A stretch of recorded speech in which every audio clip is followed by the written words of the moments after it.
Guys आज हम start करने लगे हैं genetic algorithms. Do you hear me guys? Do you hear me guys? कुछ आवाज आ रही Yes, है? sir. Yes, sir. Yes, sir.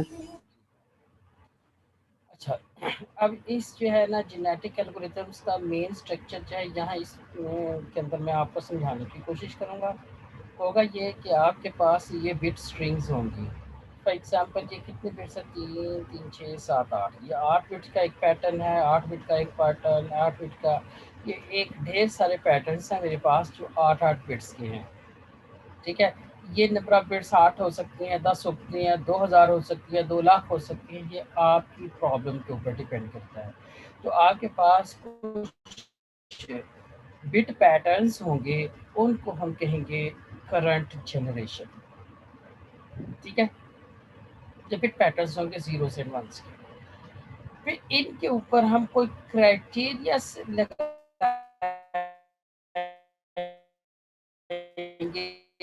जिससे हम इनमें से छोड़ देंगे। इनमें सिलेक्शन का क्राइटेरिया लगाने के बाद जो सेलेक्ट हो जाएंगी उनको हम करेंगे क्रॉस ओवर, यानी एक स्ट्रिंग दूसरी किसी और स्ट्रिंग के साथ क्रॉस ओवर करें। जिनके बाद वो क्रॉस ओवर में जाएंगी। क्रॉस बच्चे आवाज़ का कोई इलाज नहीं है, ठीक है ना। आप अपने माइक वो जो है ना हेडफोन उनको जरा ठीक कराएं। तो ये क्रॉस ओवर जो है, उसके बाद तीसरा स्टेप होगा म्यूटेशंस का। म्यूटेशन में ये होता है कि चूंकि ये आपके पास बिट स्ट्रिंग्स आ रही है ना, ये आपस में ये इनमें से कुछ सिलेक्ट कर ली, फिर उनको आपस में क्रॉस ओवर किया, फिर वो हर जो क्रॉस ओवर के बाद बिट स्ट्रिंग्स बन रही हैं उनमें से कुछ जीरोस वन से जीरोस में कन्वर्ट हो जाएंगे, जस्ट चेंज हो जाएंगे। तो इस प्रोसेस को हम कहते हैं म्यूटेशन। लेकिन म्यूटेशन करनी कैसे है वो हम देख लेंगे, क्रॉस ओवर कैसे करना है ये भी अभी हम चेक कर लेंगे। ठीक है ना। ये दोनों तो बहुत इजी स्टेप है, अलबत्ता ये सिलेक्शन थोड़ा सा ट्रिकी सा स्टेप है, वो हम देखेंगे कि वो कैसे करना है। अच्छा, ये कुछ बिट स्ट्रिंग्स थी, इनमें से कुछ सिलेक्ट की। सिलेक्ट करने के बाद जब आप क्रॉस ओवर करेंगे ना, तो क्रॉस ओवर करने के बाद फर्ज करो यहाँ कर ली 5 सिलेक्ट कर ली, फिर वो क्रॉस ओवर में दोबारा उन 50 की उन 5 की 50 बना लेंगे हम। यानी जितनी यहाँ तादाद थी क्रॉस ओवर के बाद उतनी ही तादाद दोबारा हो जाएगी। फिर वो सारी हर एक अलग-अलग म्यूटेट होगी तो वही तादाद यहाँ आ जाएगी। सो अगर आपकी करंट जनरेशन के अंदर 50 स्ट्रिंग्स थी, सिलेक्शन के बाद उनकी तादाद कम हो जाएगी, क्रॉस ओवर के बाद तादाद दोबारा वापस उतनी ही तादाद हो जाएगी, म्यूटेशन के बाद वो तादाद उतनी ही रहेगी। ठीक है, सिलेक्शन के बाद तादाद कम हो जाती है, क्रॉस ओवर के बाद जो तादाद क्रॉस ओवर के इनपुट में होती है वो इंक्रीज कर जाती है, और म्यूटेशन के इनपुट पे जितनी तादाद होती है उतनी तादाद आउटपुट पे रहती है। ओके गाइस, ये तादाद किस चीज़ की है? नंबर ऑफ स्ट्रिंग्स की। ठीक है ये, और लेकिन हर स्ट्रिंग की लेंथ जो है, हर स्ट्रिंग की लेंथ वो यहाँ भी सेम है। जैसे ये 8 बिट हर एक की लेंथ है, तो यहाँ भी 8 है, यहाँ भी 8 है, यहाँ भी 8 है और यहाँ भी 8 है। बिट की जो स्ट्रिंग्स है उन स्ट्रिंग्स की लेंथ चेंज नहीं होगी, अलबत्ता नंबर ऑफ स्ट्रिंग्स सिलेक्शन के बाद कम और क्रॉस ओवर के बाद गाइस। ओके, तो गाइस इस जो इनपुट स्टार्ट ये जो है ये सेट ऑफ स्ट्रिंग्स जो मेरे पास पड़ी हैं इनको हम कहते हैं करंट जनरेशन, और ये जो इधर हमारे पास आउटपुट पे आ रही हैं उनको हम कहते हैं नेक्स्ट जनरेशन। अब ये नेक्स्ट जनरेशन जो है अगले स्टेप के अंदर अगली इटरेशन में करंट जनरेशन बन जाएगा, फिर ये सारा प्रोसेस होगा, फिर एक उससे भी अगली नेक्स्ट जनरेशन मिल जाएगी, फिर सारा स्टेप होगा, ये सारे प्रोसेस होंगे और आपको उससे भी अगली नेक्स्ट जनरेशन मिल जाएगी। Okay guys, right. अब बोलो। नहीं सर, वो गलती से हो गया। अच्छा चलो ठीक हो गया। ओके, पॉपुलेशन जो है वो आपकी कोई जनरेशन होती है, यानी यहाँ ये है, ये एक पॉपुलेशन है आपकी, ठीक है। क्रोमोसोम्स जो हैं वो हम सीक्वेंस ऑफ बिट्स को हम कहते हैं क्रोमोसोम्स। जैसा कि ये एक क्रोमोसोम है, ये एक और क्रोमोसोम है, ये एक और क्रोमोसोम है, ये एक और क्रोमोसोम है, ये सारे क्रोमोसोम किसी एक काम के लिए यूज़ हो रहे हैं, ठीक है ना। लेकिन इनमें से कोई अच्छा परफॉर्म कर रहा है, कोई बुरा परफॉर्म कर रहा है, तो ये जो सिलेक्शन है, जो इनमें से जो अच्छा परफॉर्म करने वाले होंगे उनको सिलेक्ट कर लेगा, बाकियों को ड्रॉप कर देगा। ओके, जीन्स जीन्स जो है वो ये हर क्रोमोसोम की कुछ जो एंड बिट्स हैं उनको, मतलब फॉर एग्जांपल अगर हो सकता है कि पहली 3 बिट एक जीन हो, अगली 3 बिट एक और जीन हो, अगली 2 बिट कोई और जीन। तो जीन्स जो है वो इस बिट पैटर्न के अंदर एक खास नंबर ऑफ बिट्स को हम जीन कहते हैं। अब मैं दोबारा बोलने लगा हूँ, जो सारी स्ट्रिंग्स का जो सेट है उसको हम कहते हैं जनरेशन या पॉपुलेशन। इसी तरह ये भी जनरेशन है, नेक्स्ट जनरेशन है, लेकिन ये भी एक पॉपुलेशन है। क्रोमोसोम, हर बिट स्ट्रिंग को हम क्रोमोसोम कहते हैं, और हर क्रोमोसोम के अंदर कुछ कुछ कुछ बिट्स की तादाद को हम जीन्स कहते हैं। हम थोड़ा सा इनकी ये अब जितनी भी हमने डिस्कशन की इसको अब जब हम प्रैक्टिकली एक प्रॉब्लम को सॉल्व करके देखेंगे तो इंशाल्लाह आपको समझ ज़्यादा आ जाएगी। अब ये यूज़ कहाँ होता है, जेनेटिक एल्गोरिदम्स ये यूज़ होते हैं, ऑप्टिमाइजेशन टेक्निक्स, ये एक ऑप्टिमाइजेशन टेक्निक्स है, ठीक है। इसकी ब्यूटी है कि हम इसको पैरेललाइज कर सकते हैं, इन एल्गोरिदम्स को, मतलब ये स्लो है तो हम इनको पैरेलल मशीन्स पे रन करके फास्ट रिजल्ट्स ले सकते हैं। इनपुट्स जो हैं ये डिस्क्रीट और कंटिन्यूस दोनों टाइप के लिए ये काम कर सकते हैं, और ये काफ़ी कम चांस है कि ये लोकल मिनिमा के अंदर ट्रैप हो जाए। Do you understand what is a local minima? Yes sir. ठीक हो गया, अगर पता है फिर तो ठीक हो गया।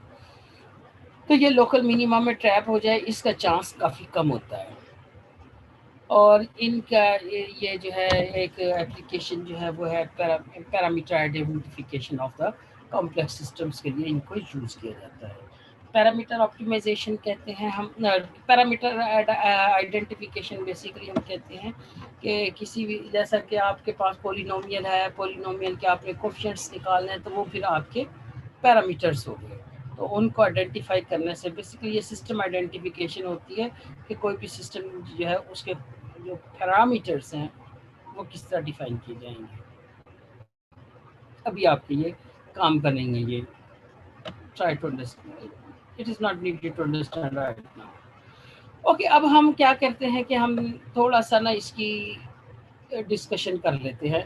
अच्छा, अब स्टेप 1 क्या है, क्रिएट जनरेशन। ये देखें ज़रा सबसे ऊपर, सबसे पहले तो आपको ये, जब भी आपने इसको स्टार्ट करना है तो आपको पहले ये जनरेशन चाहिए, क्योंकि बाकी तो ये प्रोसेस करके अगली जनरेशन आपको मिल जाएगी, लेकिन ये पहली दफ़ा में आपको ये जनरेशन कैसे लोगे, या आप रैंडमली जनरेट कर लोगे, ठीक है।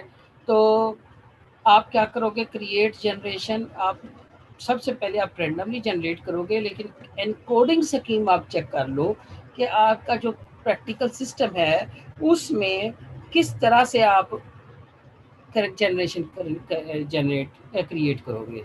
फॉर एग्जांपल आपके सिस्टम जो है उसके 3 पैरामीटर्स हैं, 11, 6 और 9। कितने पैरामीटर्स हैं? 3, 11, 6 और 9। अब 11 का बाइनरी क्या है? 1011। 6 का बाइनरी क्या है? 0110। और 9 का बाइनरी क्या है 1001। तो ये पूरी की पूरी बिट स्ट्रिंग जो है ये एक क्रोमोसोम हो गई, और इसके अंदर ये 11 एक जीन हो गया, 6 एक जीन हो गया और 9 एक जीन हो गया। तो जो हर पैरामीटर है वो आपके एक जीन को रिप्रेजेंट करता है। हर पैरामीटर आपके एक जीन को रिप्रेजेंट करता है, और तमाम पैरामीटर्स इकट्ठे ही इस तरह बिट स्ट्रिंग में लिखे जाते हैं और उसको हम क्रोमोसोम कहते हैं। Is this okay guys? Yes sir. अच्छा, फॉर एग्जांपल आपको पता है 11 जो है इसके लिए इसको रिप्रेजेंट करने के लिए कितनी बिट्स चाहिए? 4, ठीक है ना। इसी तरह 9 को रिप्रेजेंट करने के लिए 4 चाहिए, यानी 4 कम से कम चाहिए। 6 में भी कर सकते हो तो शुरू में 0 0 आ जाएंगे, कम से कम 4 चाहिए। अब 6 को रिप्रेजेंट करने के लिए कम से कम 3 चाहिए। तो आप ये भी कर सकते हो कि इसकी 5 बिट्स रख दो, इसकी 3 बिट्स रख दो, इसकी 4 बिट्स रख दो। देखिए जितनी बिट्स हर पैरामीटर के लिए आपने फिक्स की हैं उतनी ही फिर थ्रू आउट द कंप्यूटेशन ये चलेगी, नंबर ये चेंज नहीं होगा। तो इसका मतलब हुआ ये पहला जीन। इस एग्जांपल को देखते हुए आपने के पास 3 जीन्स हैं क्योंकि 3 पैरामीटर्स हैं, और आपने हर पैरामीटर के लिए 4 बिट्स एलोकेट किए हैं, यानी जीन का साइज 4 है, 4 बिट्स। अच्छा, अब हम दोबारा ऊपर वाली फोटो देखते हैं जो देखी थी। अब ये क्रिएट कर लोगे तो उसके बाद आप करोगे सिलेक्शन। अब गाइस हो इसको हम कहते हैं फिटनेस इवैल्यूएशन। सिलेक्शन को हम फिटनेस इवैल्यूएशन भी कहते हैं। यानी हमने ये देखना होता है, ये जो हमने रैंडमली शुरू में रैंडमली, बाद में तो फिर पूरी कंपटीशन होके करंट जनरेशन बन रही होगी, तो हमने ये देखना है कि हमारी करंट जनरेशन में कौन कौन से क्रोमोसोम्स जो हैं वो अच्छा परफॉर्म कर रहे हैं। ठीक है, जो अच्छा परफॉर्म कर रहे हैं हम उनको रख लेंगे, बाकियों को ड्रॉप कर देंगे। अब अच्छा परफॉर्म करते हुए आपने ये बताना देखना है, पर इसको आपने 50 में से 5 सिलेक्ट करने हैं अच्छे, या देखो आपने प्रायोरिटाइज कर लेना है, ये सबसे अच्छा परफॉर्म करता है, ये उससे कम परफॉर्म करता है, ये उससे कम परफॉर्म करता है। आपने सारी स्ट्रिंग्स के लिए ये कर लेना है। फिर आपने क्राइटेरिया सेट किया होगा कि जी बेस्ट वाले 5 लेने हैं, या बेस्ट वाले 10 लेने हैं, या बेस्ट वाले 15 लेने हैं। ठीक है, तो फिटनेस वैल्यूएशन जो है ये है कि जी अच्छा ओके, फिटनेस वैल्यूएशन अमूमन हम पॉजिटिव लेते हैं। अगर ये पॉजिटिव ना हो तो हम फिर इसको स्केल या ट्रांसलेट भी कर लेते हैं, लेकिन उससे आपके ऑब्जेक्टिव फंक्शन को कोई प्रॉब्लम नहीं होती। ठीक है ना। जैसे मैं कहता हूँ अगर एक्स स्क्वेयर का मिनिमम निकालना है, तो अगर मैं एक्स स्क्वेयर का मिनिमम निकालने लगूँ तो हाफ एक्स स्क्वेयर का भी मिनिमम सेम ही होगा। ठीक है ना। तो इस तरह स्केलिंग और कई दफ़ा ट्रांसलेशन से भी कोई प्रॉब्लम नहीं होता। हम कोशिश ये करते हैं कि फिटनेस वैल्यू जो है वो पॉजिटिव ही रहे, लेकिन ये ज़रूरी नहीं है। मतलब आप अगर नेगेटिव के साथ काम कर सकते हो तो no problem. Okay, we also can rank members in population with respect to fitness value। वही जो मैंने अभी आपको बात बताई कि हम फिटनेस वैल्यू के हिसाब निकाल लेते हैं सबकी, फिर जिसकी सबसे ज़्यादा फिटनेस हो उसको सबसे टॉप पे, फिर उससे कम परफॉर्म करने वाला, फिर उससे कम परफॉर्म। फिटनेस बेसिकली आपकी कितना अच्छा रिजल्ट दे सकता है, कितना अच्छा परफॉर्म कर सकता है, ये उसके ऊपर होती है। तो आप ये जो है उसको रैंक मतलब कि उसको तरतीब से लगा दोगे। हाईएस्ट सबसे ऊपर फिटनेस होगी, उसके बाद फिटनेस सबसे एंड पे होगी। अब सिलेक्शन में ये है कि चूंकि अब आपने पहला तो ये किया फिटनेस निकाल ली, फिर आपने उस फिटनेस की बुनियाद पर उसको रैंक कर लिया, यानी तरतीब से लिख लिया। सबसे ज़्यादा फिटनेस वाला सबसे ऊपर, सबसे कम फिटनेस वाला सबसे नीचे। ठीक है, अब आप क्या कहते हैं सिलेक्शन प्रोबेबिलिटी निकाल लेते हैं। अब सिलेक्शन प्रोबेबिलिटी जो है किसी आयत मेंबर ऑफ पॉपुलेशन की जो है ना जिसका साइज n हो, तो आप जो है F I upon sigma F I के is equal to 1 to n F K, यू कह लो कि आयत fitness divided by total fitness. जरा प्रोबेबिलिटी निकालते हो ना कि मतलब रेड इतनी बॉल्स है, ब्लू इतनी है, ग्रीन इतनी है। अगर आप रेड की प्रोबेबिलिटी निकालनी है, रेड की number of reds divided by total, तो बिल्कुल इसी तरह अगर फिटनेस जो है, अगर किसी भी मेंबर की इस तरह निकलेगी कि जो उसकी आपने यहाँ फिटनेस निकाली है ना, fitness divided by total fitness कर लोगे तो ये सिलेक्शन प्रोबेबिलिटी निकल आएगी। अच्छा, एक चीज़ याद रहे कि ये वो नंबर है, अगर आप गौर करो ये टोटल से जो डिवाइड कर रहे हो तो सारों को ही करोगे, तो इस वजह से ये स्टेप करना ज़रूरी नहीं है। आप इस स्टेप के बगैर भी गुजारा कर सकते हो। वो कैसे? ये फिटनेस की वजह से रैंकिंग कर लो, टॉप वाले ले लो। प्रोबेबिलिटी निकालना कोई ज़रूरी नहीं है सिलेक्शन के लिए, लेकिन अमूमन हम सिलेक्शन प्रोबेबिलिटी कैलकुलेट करते हैं। काम आपके इसके बगैर भी हो जाएगा। ओके गाइस, अब आ गया क्रॉस ओवर। अब क्रॉस ओवर क्या होता है? मसलन ये आपके पास 2 बिट स्ट्रिंग्स हैं, आप एक रैंडम लोकेशन ले लेते हो। फर्ज करो ये लाइन जो मैंने खींची है ये है रैंडम लोकेशन, ठीक है? तो इस रैंडम लोकेशन के बाद क्या होगा? ये ऊपर वाला 100 जो है ना, ये तो वही रहेगा, इसके साथ अटैच हो जाएगा ये नीचे वाला 10010। ये एक स्ट्रिंग क्रॉस ओवर के बाद बन जाएगी इस तरह। 101 ये नीचे है, ये उसी तरह लिख लिया। ऊपर वाला पार्ट जो है स्ट्रिंग का वो इसके साथ आकर अटैच हो गया। This is called cross over, लेकिन 1 पॉइंट क्रॉस ओवर। बाज़ औक़ात हम 2 पॉइंट या मल्टीपल पॉइंट का क्रॉस ओवर लेते हैं। और वो कैसे होगा? जैसे ये 2 पॉइंट क्रॉस ओवर में क्या, 2 रैंडम पॉइंट ले लिए, 2 रैंडम लोकेशंस आ गई, तो हम इन दोनों रैंडम लोकेशंस के दरमियान में जो आ रहा है वो आपस में स्वैप कर देंगे। ठीक है गाइस, ये शुरू वाला पार्ट उसी तरह रहेगा, इनका बाद वाला पार्ट भी उसी तरह रहेगा, दरमियान वाला पार्ट जो है वो आपस में एक्सचेंज हो जाएगा। This is 2 point cross over. Okay guys, अब क्रॉस ओवर रेट। अब क्रॉस ओवर रेट क्या सर है जी? ये हमने 2 पॉइंट क्रॉस ओवर किया, हम इसमें ऐसे भी कर सकते हैं कि हम ये बाकी 2 को स्वैप कर लें, दरमियान वाले को सेम रहने दें। नहीं, वो 2 पॉइंट नहीं होगा।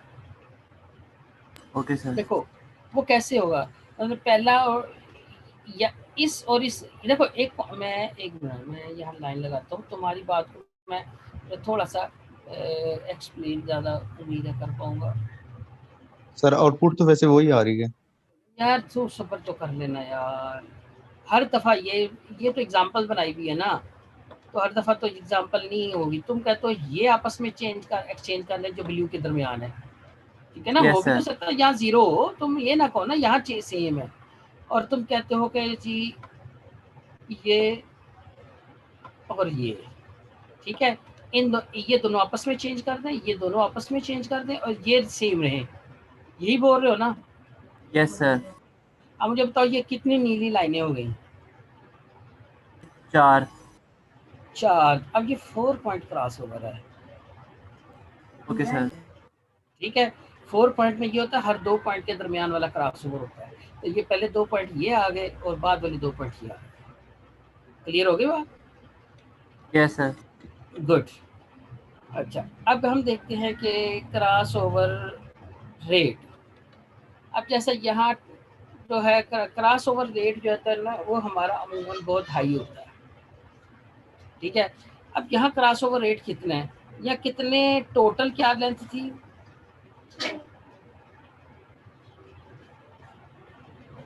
कितनी टोटल लेंथ थी? सर 8 थे वैसे तो बिट्स। 8। और कितना क्रॉस ओवर कितने बिट्स का हुआ? 5 का। तो इसका मतलब ये 5/8 ये इतना इसका परसेंटेज में क्रॉस ओवर हो गया। 5/8 करोगे तो क्रॉस ओवर रेशो आ जाएगी। रेट निकालना मतलब रेट ही है, लेकिन परसेंटेज में करना तो सौ से तरफ दे लो।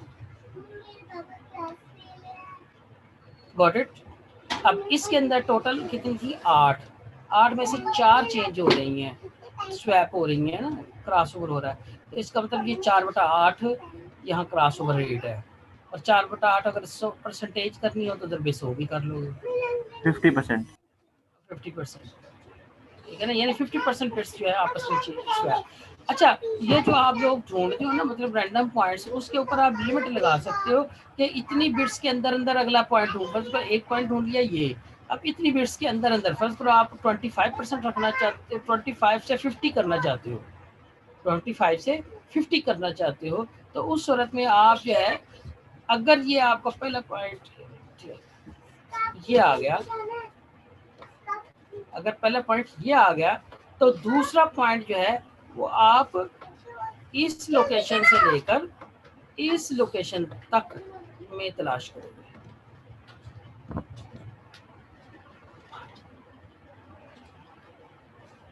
Got it guys? यानी आप जो है क्रॉस ओवर रेट को फिक्स कर सकते हो कि पहला पॉइंट रैंडमली चूज कर लिया, फिर उसके बाद दूसरा पॉइंट जो है आपने एक रेंज के अंदर चूज करना है। यानी ये यहाँ पॉइंट की लोकेशन है 1, ये फर्स्ट बिट के बाद है, तो सेकंड और थर्ड के बाद और फिफ्थ के बाद, ठीक है ना। तो आपने ये दो में से 3, 4, 5 में से कोई पोजीशन चूज कर लोगे जी, यहाँ करना है, यहाँ करना है, ये यहाँ करना है, तो इन 3 नंबरों में से रैंडम नंबर जनरेट होगा। ओके ओके, तो म्यूटेशन जो है वो इससे भी इजी स्टेप है गाइस। म्यूटेशन में ये है कि आप रैंडमली बिट को फ्लिप कर देते हैं। मसलन आपने ये देख लो, मैंने ये एरो लगाया हुआ है, ये तो रैंडमली फर्ज करो ये लोकेशन सिलेक्ट हुई, कौन सी लोकेशन है, ये छठी है, हाँ छठी। तो रैंडमली मैंने इन 8 0 देखो 1 to 8 है ना, तो 1 to 8 नंबर्स में से कोई रैंडमली मैंने नंबर सिलेक्ट किया, वो आ गया 6। तो मैंने क्या किया, सिलेक्ट 6 पे अगर 1 है तो उसे 0 कर दिया, 0 है तो उसे 1 कर दिया। I flip the state of the bit, this is mutation. अच्छा, अब म्यूटेशन जो है उसके अंदर भी आप फिक्स कर सकते हैं कि आपने कितनी बिट्स को फ्लिप कर सकते हैं, मैं, ठीक है ना।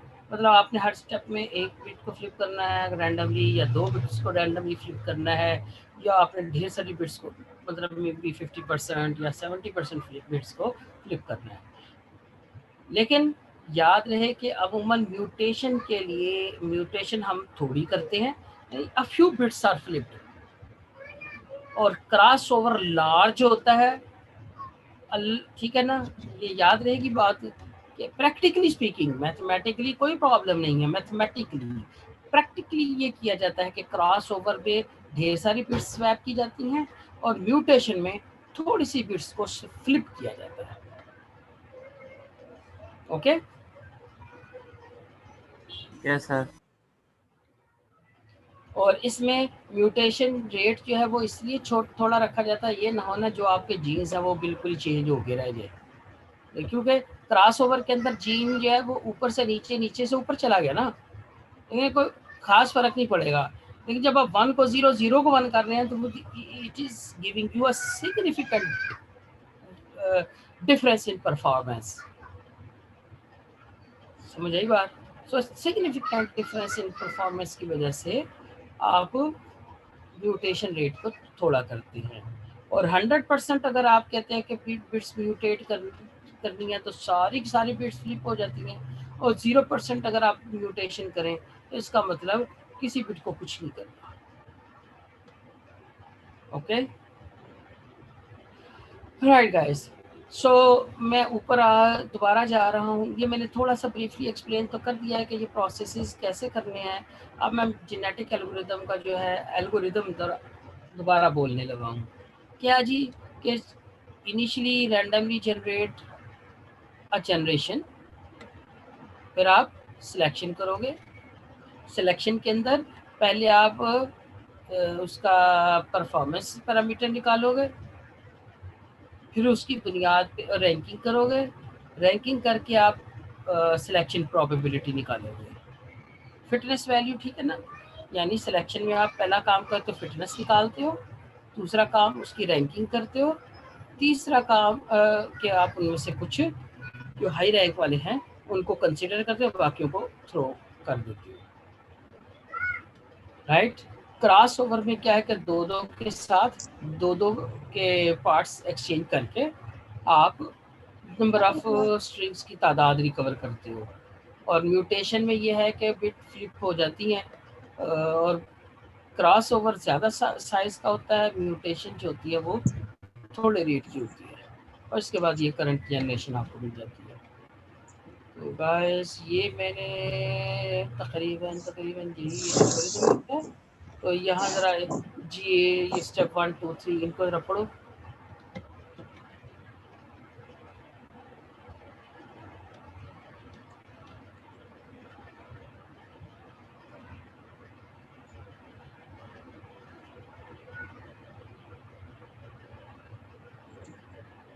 अच्छा ये मैंने थोड़ा सा गलत लिख दिया, सिलेक्ट 2 बेस्ट मेंबर्स नहीं, सिलेक्ट के बेस्ट मेंबर्स, मतलब वो जरूरी नहीं दो ही हो, वो 5 7 10 जितने कुछ के भी हो सकते हैं।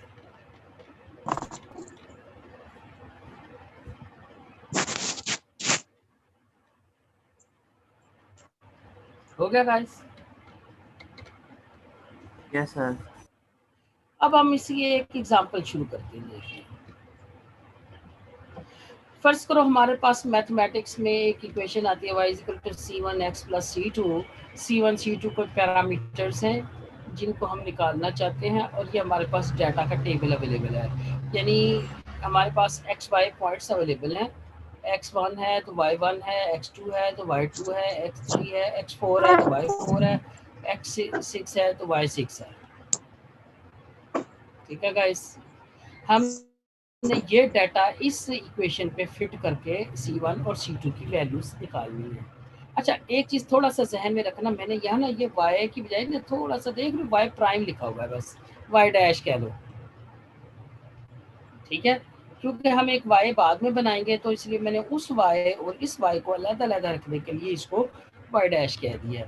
लेकिन मुझे पता है अगर x1 हो तो y डैश 1 होगा, x2 हो तो y डैश 2 होगा, x3 4 हो तो y डैश 4 होगा, 6 हो तो 6 होगा। x और y की मुख्तलिफ वैल्यूज मुझे पता चल गई हैं और मुझे निकालनी है C1 C2 की वैल्यूज।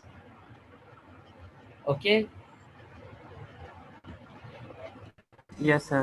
ओके ठीक है। अब हम गाइस इसको देखते हैं कि हमारे पास अननोन है C1 C2, तो इसका मतलब ये हुआ कि हमारे पास दो पैरामीटर्स हैं, तो हमारे पास दो जीन्स हैं। क्या है? दो जीन्स हैं। ठीक हो गया। अब हम इनको एनकोडिंग करने लगे हैं। एनकोडिंग क्या है? फर्ज पर हमने कहा कि 6 बिट इसके लिए रख देते हैं, 6 बिट इसके लिए रख देते हैं, तो हमारे पास टोटल 12 बिट्स हो गई, 6 बिट्स ईच का मतलब 6 C1 के लिए और 6 C2 के लिए। ओके फिर हमारे पास ये हुआ क्या है, हमें ये एक एडिशनल इंफॉर्मेशन क्वेश्चन के अंदर ये मिल गई कि C1 जो है वो -2 से 5 हो सकता है, C2 भी जो है वो -2 से 5 हो सकता है। अब इस इंफॉर्मेशन जो मुझे क्वेश्चन के अंदर दी गई है, ये C1 की रेंज है ना, तो मैं इसे कहता हूँ C min1 C max1, यानी C1 minimum value, C1 maximum value. Okay इसी तरह C2 था तो -2 जो है, ये पहली वैल्यू को मैंने कहा C min2 और बाद वाली वैल्यू को मैंने कहा C max2, यानी ये C2 की मिनिमम वैल्यू, ये C2 की मैक्सिमम वैल्यू।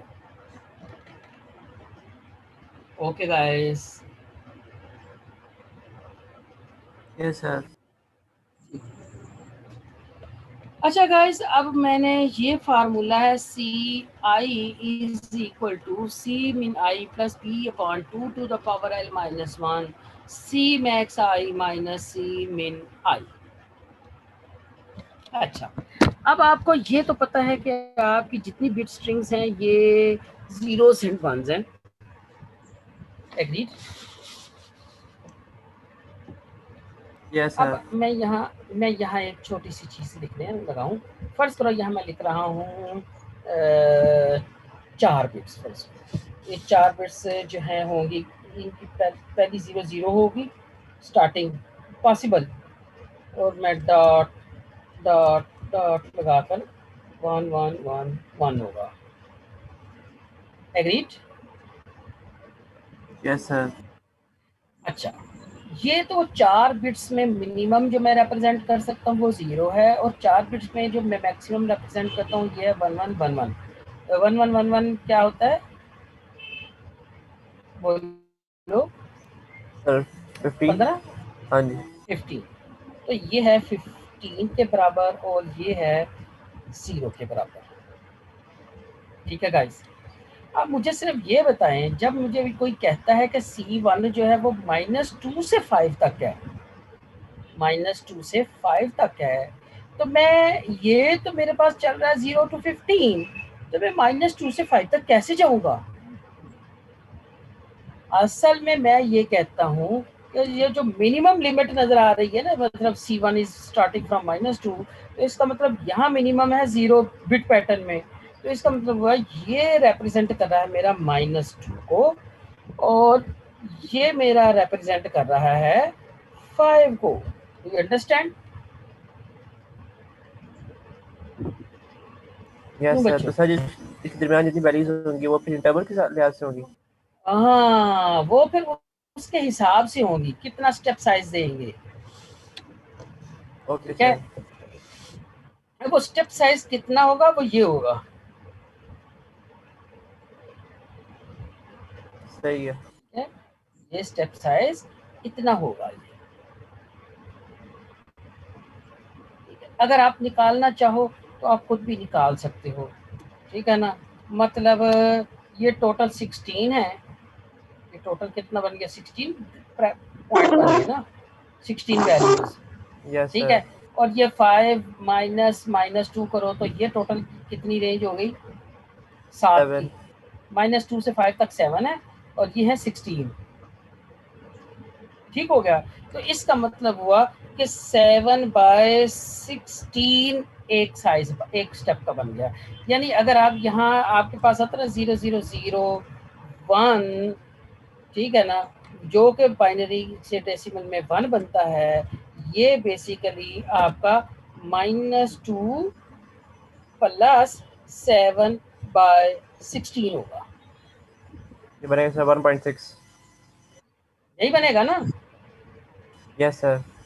ठीक हो गया। अच्छा, इससे अगला क्या बनेगा फिर? यानी 0010 जो है, जो कि बाइनरी में 2 है, ये आपका क्या बनेगा? बोले जरा। ये इसे बनेगा -2 -2 + प्लस 7/16, 2 × 7/16। ये तो ये हो जाएगा 14/16। Yes sir. ठीक हो गया। अच्छा, अब मुझे ये वो बताओ को तो आप लोग इस पैटर्न को देख रहे हो ना, इस पैटर्न को, इसमें -2 हमेशा शुरू में आ रहा है, 16 यस सर। नीचे आ रहा है, और यहाँ 7 आ रहा है, और 7 के साथ 1 इधर मल्टीप्लाई हो रहा है, यहाँ 2 हो रहा है, अगले में 7 के साथ 3 आएगा, अगले में 21/16 आएगा। एग्री? Yes sir. तो अब मैं ये फार्मूला थोड़ा सा यहाँ लिखने की अगर कोशिश करूँ तो ये होगा -2 फिक्स है, प्लस मैं यहाँ वैसे ही कुछ चीज लिख रहा हूँ, के लिख रहा हूँ, कोई कुछ भी लिख रहा हूँ, ठीक है, डिवाइडेड बाय मल्टीप्लाइड विद 7, ये मल्टीप्लाई का निशान है, ठीक है, 7/16। Agreed guys? Yes sir. अब मुझे ये बताओ कि ये 16 क्या चीज है? ये बोलो। मैं थोड़ा सा गड़बड़ कर गया, गड़बड़ हो गई। इस 7/16 ये 15 होगा, क्योंकि नंबर 16 है लेकिन दरमियान में स्टेप 15 है। गाइस, डू यू अंडरस्टैंड कि यस स्टेप सर। 15 है, स्टेप 15 है, तो मुझे हर स्टेप को इवेलुएट करना था। सॉरी। अब मुझे ये बताओ कि ये -2 क्या चीज़ है? ये पहला वाला वैल्यू है, यही है ना? Yes sir. ठीक है, ये इसकी वजह से मैं कहता हूँ ये है मेरे पास C-1। ठीक है, फिर ये मेरे पास आ रहा है प्लस, यहाँ मैंने डाल दिया प्लस, के को मैं उसी तरह छोड़ रहा हूँ। अब 7 क्या चीज है? 7 मैंने निकाला था ये लेंथ इस इंटरवल की, यही निकाली थी सी ना इस मैक्स का इंटरवल की माइनस लेंथ। सी मिन। ठीक है ना, यस तो सर। C-max 1 माइनस C-min 1 आ गया, तो ये आ गया मेरे पास C-max 1 माइनस C-min 1, यही बन गया। Yes sir. अब ये मेरे पास आ गया 7 डिवाइडेड बाय 15। ये 15 कैसे बने? ये 15 स्टेप साइजेस थे और ये 15 सर कैसे ये तो वो बनता है मेरे पास? बिट्स जो 2 फॉर्मूला बना हुआ टू ना, to the power n minus 1 हो गया, ठीक है ना। 2 टू द पावर n अगर ये 4 है तो ठीक है ना। यस ये सर। मेरे पास बन गया 2 की पावर कितना था यहाँ, इस केस में 4 था, ठीक है, 4 यस सर माइनस आपकी 1। सर। ठीक हो गया गाइस, ये समझ आ गई। अब आप देखो इस फार्मूले का, ये जो तुम लोगों ने यहाँ मैंने आपकी हेल्प से लिखा है, और ये फार्मूला ये तकरीबन सेम नजर आ रहे हैं। सी मिन 1 प्लस के की जगह यहाँ बी लिखा हुआ है, no problem. C Max 1 minus सी मिन 1 ये मैंने यहाँ लिख दिया है, ठीक है। और 2 to the power 4 minus 1 basically 2 to the power l minus 1। Got it guys? Sir ये 4 नंबर ऑफ बिट है। जो नंबर ऑफ बिट्स जो उस पैरामीटर के लिए यूज हुए हैं, जैसे यहाँ मैंने अपनी ये लिखा है, इसमें मैंने 4 कहा है, लेकिन इस एग्जांपल के अंदर जो मैंने स्लाइड बनाई हुई है वो उसमें 6 बिट्स का है। Yes sir. Okay good.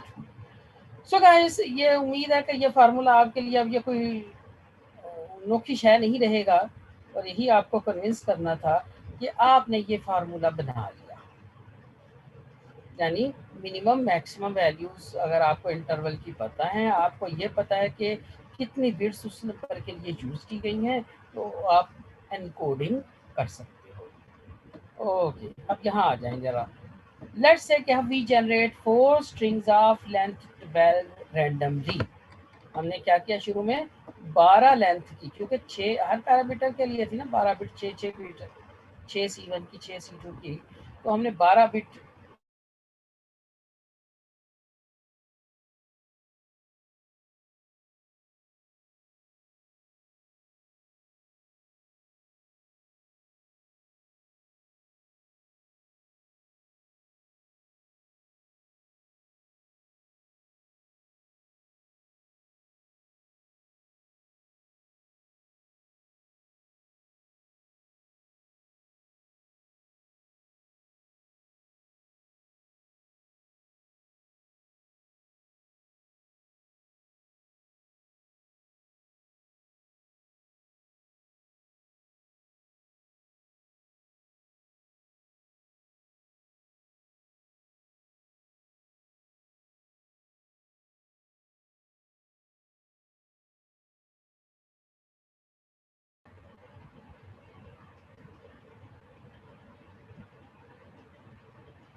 Okay guys, we are back.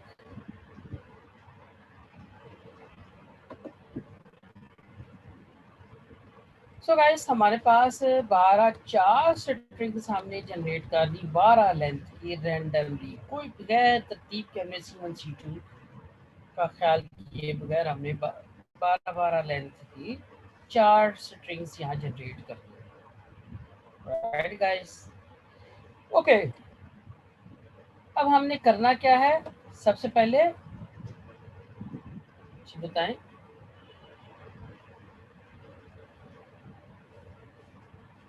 हमने फिटनेस वैल्यू निकालनी, ठीक है। हमने क्या निकालना है? Yes sir. Fitness value.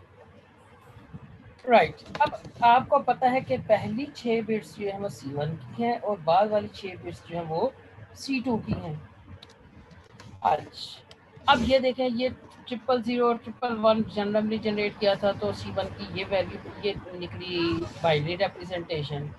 अगर आप गौर करें तो ये 7 है, और ये बाकी जो 6 रैंडम बिट्स जनरेट की थी, इनको अगर देखें तो ये 20 बनता है। Okay yes sir. ओके। और यहाँ लेंथ कितनी है जीन की? 6 है। जीन की लेंथ 6 हो गई। तो आपके पास इसको देखें, ये आपके पास C1 7 है, ये बाइनरी जो रिप्रेजेंटेशन बनी है, ठीक है।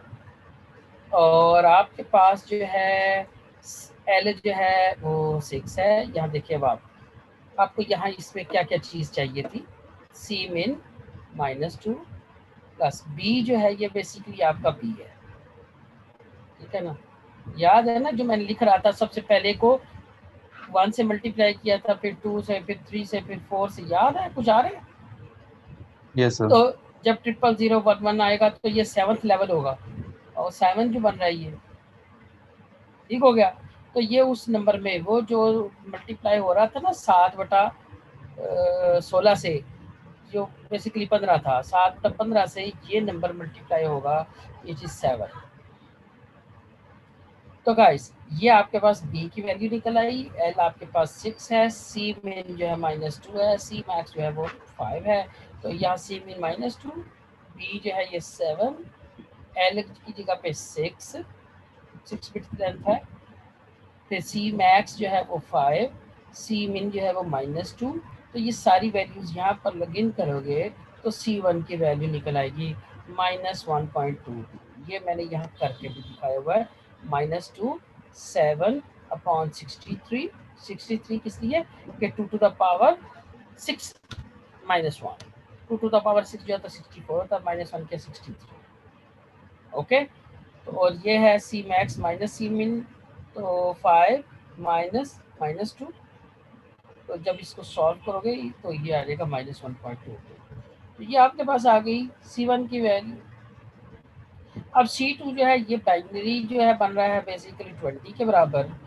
तो इसका मतलब हुआ कि यहाँ आप B की वैल्यू 20 और L की वैल्यू 6 रख के C min 2 -2 और C max 2 5 ये इसमें रखोगे तो तुम्हारे पास C2 की वैल्यूज आ जाएंगी।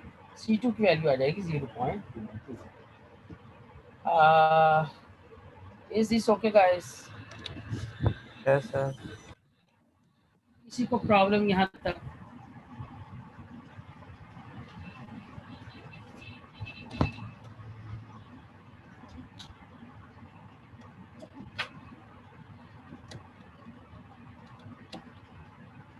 एक मिनट।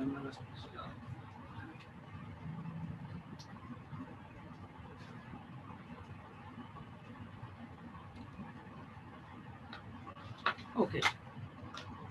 अब आपको पता है कि आपका क्राइटेरिया क्या है। जब आपके पास इक्वेशन ऊपर दी हुई थी, ये गौर करें अब इक्वेशन को, ये थी y is equal to C1x plus C2। अब आपके पास C1 की वैल्यू निकला है -1.22 और C2 की वैल्यू निकला है 0.22। तो अब आप C1 C2 की वैल्यूज यहाँ रखेंगे इस इक्वेशन में, तो अब आप ये x की वैल्यूज रख के y की वैल्यूज निकाल सकते हैं।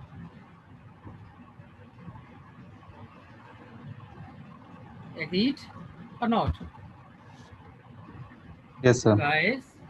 अच्छा, तो फिर मुझे निकाल के दिखाओ जरा। C1 की वैल्यू -1.22 और C2 की वैल्यू 0.22 यहाँ रखो, और x इज इक्वल टू 1 डाल के मुझे बताओ y की वैल्यू क्या आएगी। जल्दी से करके दिखाओ।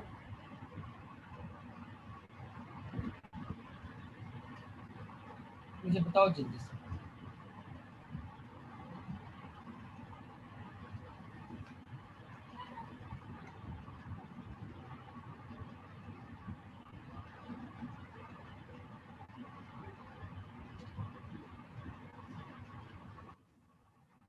एग्जैक्टली और अगर x की वैल्यू 2 प्लग इन करोगे तो फिर क्या आएगा?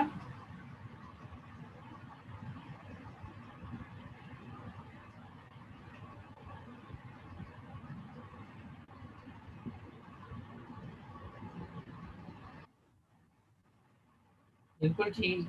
अब गौर करो कि हमारी वैल्यू y की होनी चाहिए थी 1, आपने क्या निकाली -1, ऐसे ही है ना। फिर x इज इक्वल टू 2 पे वैल्यू आनी चाहिए थी y की 2, लेकिन जो आपने निकाली है वो -2.22 है। इसी तरह जब आप 4 प्लग इन करोगी और 6 करोगी तो वैल्यूज तो डिफरेंट आएंगी, ऐसे ही है। हमारा टारगेट क्या है?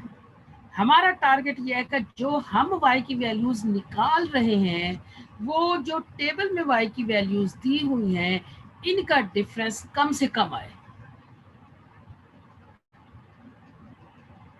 एग्रीड? अच्छा, डिफरेंस कम से कम का मतलब क्या है कि यानी बेशक मसलन 2 की बजाय क्या आ जाए, 2.1 आ जाए या 1.9 आ जाए, दोनों हमारे लिए सेम है क्योंकि दोनों तरफ डिफरेंस 0.1 बन रहा है। एग्रीड? तो हमारा डिफरेंस कम होना चाहिए, हमारे लिए 2.1 आ जाए या 1.9 आ जाए, दोनों बराबर है, दोनों में एरर है और 0.1 का एरर है। अब यही चीज हम यहाँ देखते हैं कि हम क्या कर रहे हैं, इस चीज को किस तरह टैकल करें। अच्छा, पहले तो ये देखिए, आपने y1 निकाला -1, y2 निकाला -2.22, इसी तरह y3 निकाला -4.66 और y4 निकाला -7.1। ये दो वैल्यूज तो आपने निकाल के मुझे बताई हैं, ये दो वैल्यूज मैंने आपको बता दी। ठीक हो गया? Okay. Yes sir. Yes sir. CR attendance ले लो जरा, तो मैंने 12 बजे बंद कर देना, अगली क्लास 12 बजे स्टार्ट करनी है। अटेंडेंस ओके पे ले सर। लो, मैं सिर्फ इस पेज को कंप्लीट करना चाहूँगा। अब देखो मेरे पास वैल्यू कितनी थी पहले, जो आई है वो आई है -1, और जो इसमें से मैंने माइनस किया एक्चुअल वैल्यू को जो कि 1 थी। ये -1 है जो मैंने कैलकुलेट किया है, इसका डिफरेंस ले रहा हूँ एक्चुअल वैल्यू जो टेबल के अंदर दी हुई है, तो ये बन गया मेरे पास -2 का स्क्वायर 4। अब ये -2.22 ये है जो मैंने कैलकुलेट किया है, और इसमें से सब्ट्रैक्ट कर रहा हूँ मैं 2 एक्चुअल वैल्यू जो टेबल के अंदर दी हुई है, और मैंने जब सब्ट्रैक्ट करके स्क्वायर किया तो 17.81 आ गया, 81। फिर मैंने जो कैलकुलेट किया है -4.66 है, जो टेबल के अंदर दी हुई है वो 4 है, जब मैंने कैलकुलेटेड माइनस एक्चुअल करके स्क्वायर किया तो आ गया 75। अब लास्ट वैल्यू -7.1 है, 11 है गालिबन, तो इसको मैंने एक्चुअल जो 6 है उससे सब्ट्रैक्ट किया, स्क्वायर किया, ये 171.61 आ गया। ये आ गई एरर पहले पॉइंट की, ये एरर आ गई दूसरे पॉइंट की, ये एरर आ गई तीसरे पॉइंट की, ये एरर आ गई चौथे पॉइंट की। टोटल एरर निकालने के लिए मैंने इन सारों को सम कर दिया, तो ये मेरे पास आ गई total error. Okay guys? Yes sir. Yes sir. ठीक है, तो एक और कौन सा पॉइंट बताना था इस पेज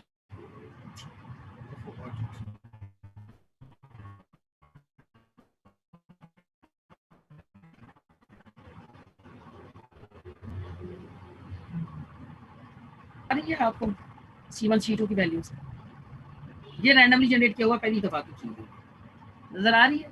010010 और C2 है,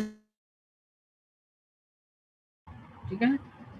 अब आपने C1 C2 को के ऊपर यही प्रोसेस करना है जो अभी यहाँ तक इस पेज के ऊपर मैंने किया है। CR अगर आप चलो मैं आपको ये भेज दूंगा, मुझे याद कराने, ये मैंने इसका पेज 3 तक जो पढ़ाया है, ये 3 पेज मैंने आज आपको भेजनी है। ठीक हो गया? ये फिर आपने डिस्ट्रीब्यूट कर देने हैं, और CR ये नोट कर लो, ये जो अगली स्ट्रिंग है ये नोट कर लो। ठीक है सर, कर लिया। कैसे कर ली? तो आपने यही वाला यूज़ करके टेक्निक यानी प्रोसीजर आपने मुझे बताना है कि टोटल एरर कितनी आई।